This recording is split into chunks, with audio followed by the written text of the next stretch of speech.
sudah ada 49 daftar. Dikutip dari Antara, berikut nama-nama yang dipanggil Prabowo hingga pukul 20.30 waktu Indonesia Barat. 1. Prasetyo Hadi.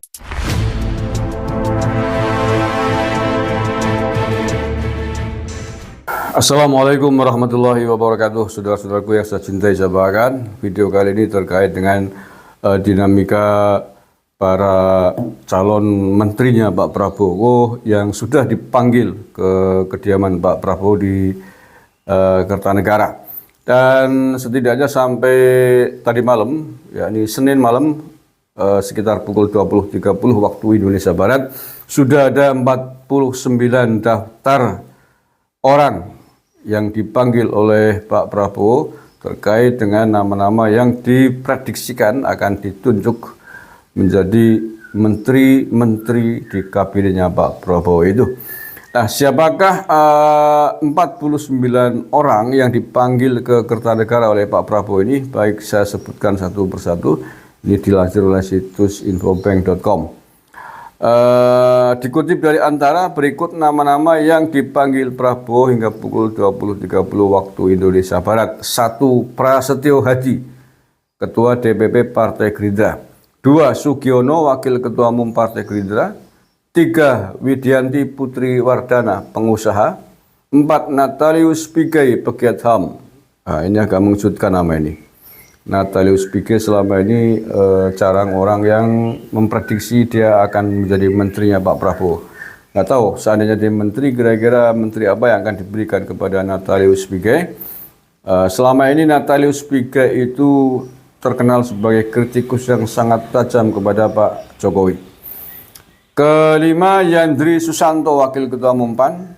6. Fadlizon, Wakil Ketua Umum Partai Gerindra. 7. Nusron Wahid, politikus Golkar. 8. Saifullah Yusuf, Sekjen PBNU atau Menteri Sosial hari ini. 9. Marwar Sirait, politikus Partai Gerindra, mantan politikus PDIP ya, yang pada saat musim kampanye berpindah haluan ke Gerindra. 10. Abdul Qadir Karding, politikus PKB. Ini lama nggak muncul namanya, tiba-tiba dipanggil oleh Pak Prabowo. Kira-kira menteri apa yang akan diberikan ke Kadir? Yang 11. Wihaji, Wakil Ketua Umum Golkar. Ke-12. Teguh Rifki Harsha, Sekjen Partai Demokrat.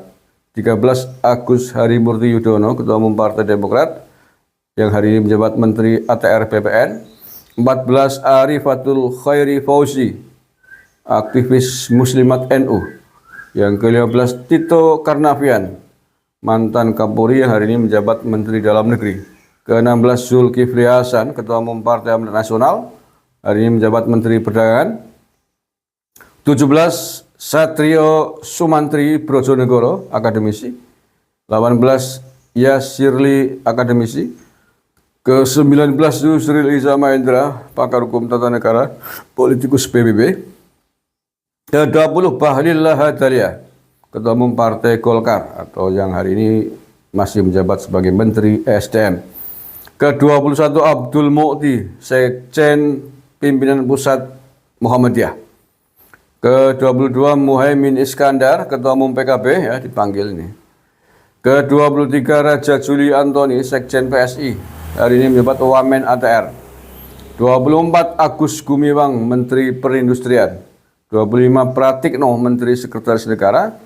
26. Iftitah Sulaiman, orang kepercayaan SBY. 27. Komjen Pol Agus Andrianto, Wakapolri. 28. Ripka Haluk, PJ Gubernur Papua Tengah. 29. Mantan Abdurrahman, Maman Abdurrahman, politikus Partai Gerindra Golkar. Ya, Partai Golkar, saya ulangi. Ke-30. Rahmat Pambudi, akademisi. Ke-31. Hanif Faisal Nurofik, Dirjen KLHK. 32. Erick Thohir, Menteri BUMN. 33. Andi Amran Sulaiman, Menteri Pertanian. 34. Nasaruddin Umar, Imam Besar Masjid Istiqlal. 35. Dito Aritejo, Menpora.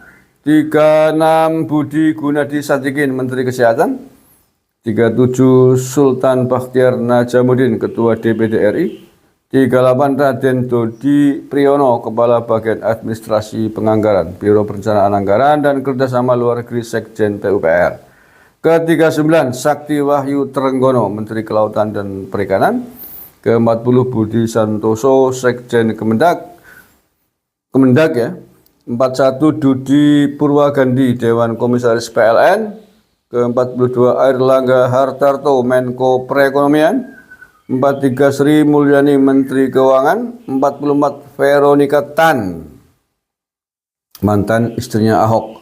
Kaget juga ini, termasuk nama yang tidak pernah diperkirakan sebelumnya. 45 Supratman Andi Aktas, Menkumham, politikus Gerindra. 46 Doni Ermawan Taufanto, PLT Sekjen Kemenhan. 47 Rosan Perkasa Ruslani, Menteri Investasi. 48 M Herindra Wamenhan. Dan 49 Mutia Hafid, Ketua Komisi 1 DPR, politikus Golkar. Nah, dari 49 nama ini yang tidak ada dari unsur partai politik adalah dari Partai Demokrasi Indonesia Perjuangan atau PDIP. Kenapa? Ya mungkin karena sampai hari ini belum ada deal dan nampak bahwa para politikus PDIP masih terlihat belum menerima kekalahan pada Pilpres 2024 yang lalu. Baik, itu saja saya kira daftar nama-nama yang telah dipanggil oleh Pak Prabowo dalam rangka kepentingan Pak Prabowo ingin memilih, menentukan, menunjuk calon-calon menterinya. Dan dikabarkan hari ini adalah pemanggilan berikutnya untuk nama-nama calon wamen atau wakil menteri yang akan mendampingi menteri-menteri bersangkutan. Imam Besar Masjid Istiqlal Kiai Haji Nasaruddin Umar ikut merapat ke kediaman Presiden terpilih Prabowo Subianto di Jalan Kertanegara 4, Jakarta Selatan hari Senin 14 Oktober petang. Nasaruddin dikabarkan akan menjadi Menteri Agama. Pantauan occasion di lokasi Nasaruddin Umar tiba sekira pukul 18.40 waktu Indonesia Barat, berarti habis maghrib atau setelah jeda istirahat karena memasuki waktu azan maghrib. Nasaruddin Umar terlihat mengenakan kemeja batik berwarna coklat yang dipadukan dengan celana bahan hitam. Dia langsung masuk ke kediaman tanpa ada sepatah kata pun yang disampaikan.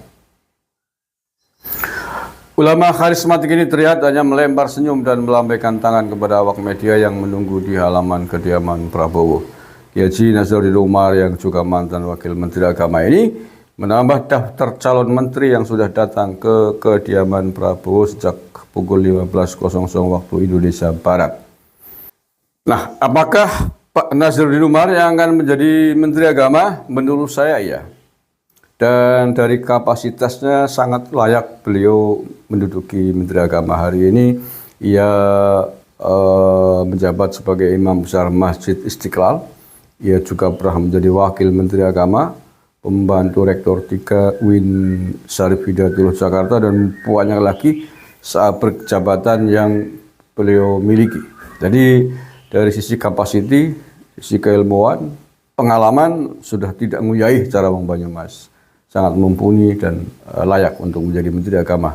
Dan posisinya cukup netral. Beliau ini di antara berbagai pihak yang berkepentingan sebagaimana yang saya sebutkan tadi. Terima kasih, kurang lebihnya mohon maaf. Assalamualaikum warahmatullahi wabarakatuh.